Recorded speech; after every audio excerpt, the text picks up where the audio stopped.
досега на оваа планета. Ние земјаните веќе детониравме над 2000 атомски бомби. Имаме 8 милиарди земјани кои се бензин за неколку милиони ултрабогати и мокни. Тоа не е некаква политичка демонстратива, тоа е едноставно математика. Имаме национални и тешки социјални буџети, а ни една земја со сосема решени социјални прашања. Имаме тешки национални воени буџети, а сакаме да нема војна. Ако даваме трилиони за војска, како може да нема војна? Што ќе прават тие војници и сета таа опрема? Имаме така наречена напредна технологија која ги сака сите наши податоци за да може повеќе да не зароби. Имаме мега социјални медиуми кои не десоциализираат. Имаме мега фармацевска глобална индустрија која сака да бидеме на животна претплата, како претплата за телефон или кабловска, а не сака да не лечи, затоа што не име крајната цел нашето здравје, туку нивниот профит. Имаме медиуми кои се огромни конгломерати, односно илјадници медиуми под една иста капа, а кога еден ги трга конците, не може да постои независна информација.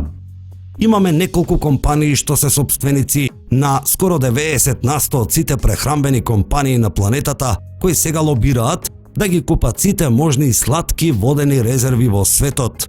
Што ќе биде следен чекор? Неадекватна вода за пиење од водоводната мрежа, за да се комерцијализира водата за пиење, што веќе и евидентно се случува.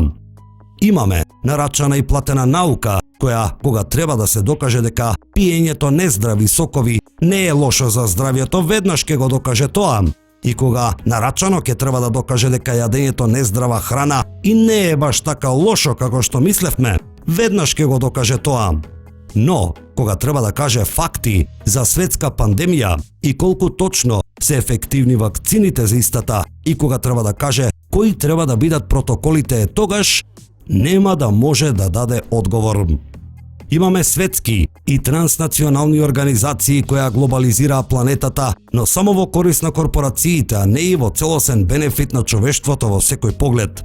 Се лажеме дека користиме нуклеарна енергија, а ја користиме само за да ја грееме водата и парејата да ги врти турбините за создавање струја.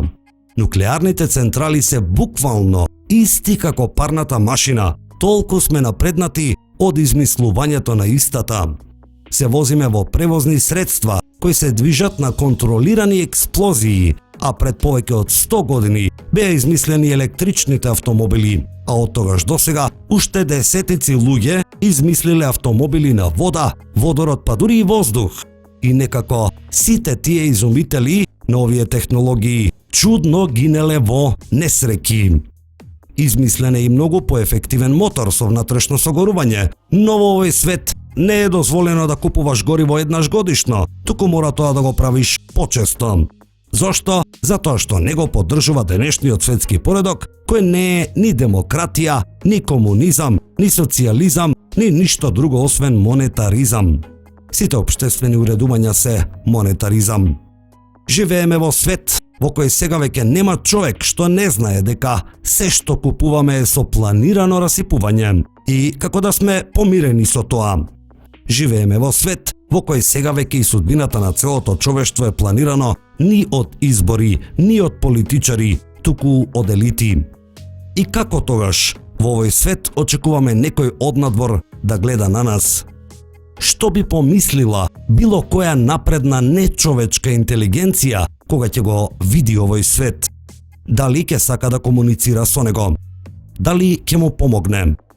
Во исто време, што би му се случило на овој свет и на сите овие проблеми, доколку се обелодени вистината дека не сме сами? Дали ќе се смени?